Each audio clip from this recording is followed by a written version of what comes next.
We all love a great deal on clothing, trendy styles at low prices. But what happens to those cheap, trendy outfits when we are done with them? The answer might surprise you. Many of them end up here in Ghana, where our discarded clothes pile up in staggering amounts. This is the untold story of fast fashion's dirty legacy.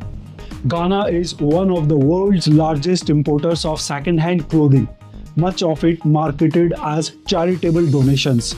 But behind the label lies a darker reality.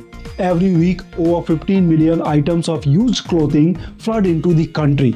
At Kantamanto market, vendors work tirelessly to resell these clothes. Some items find a second home, but about 40% of the clothing is unusable, low quality, ripped or stained. And that is where the problem begins.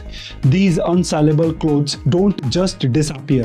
They clog landfills, pollute waterways, and overwhelm waste management systems in a country unequipped to handle this volume of textile trash. When waste piles up, burning becomes the only option. This releases toxic chemicals, harming both the environment and the health of nearby communities. Most of these fabrics are made from synthetic materials like polyester, essentially plastic, which can take centuries to break down. The pollution doesn't stop at the landfills. When synthetic fabrics break down, they release microplastics that seep into the soil and water, contaminating food supplies and ecosystems. The waste even impacts marine life.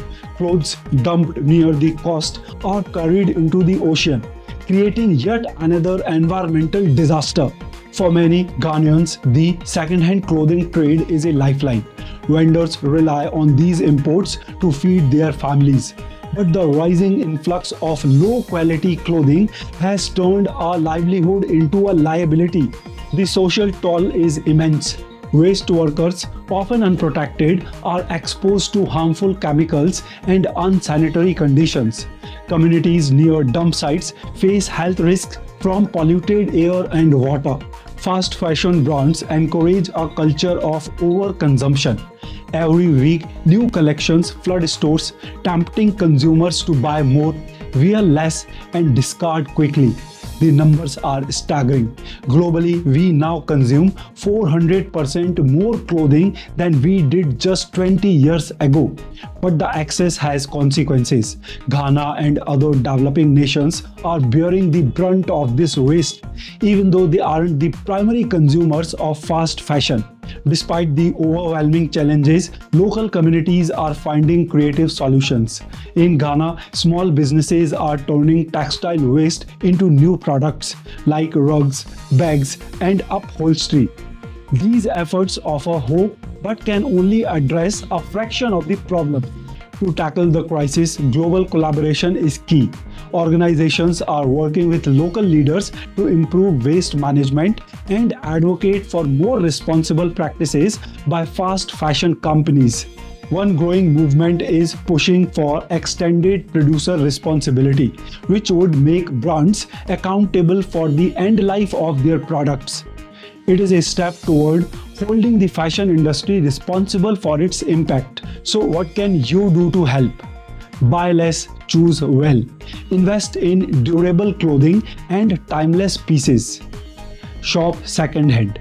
Extend the life cycle of clothes by buying thrifted items. Donate responsibly. Research organizations that genuinely need clothing to avoid contributing to the global waste problem. Embrace repairing and repurposing. Sometimes small actions can make a big difference. The story of fast fashion's impact on Ghana is a wake-up call.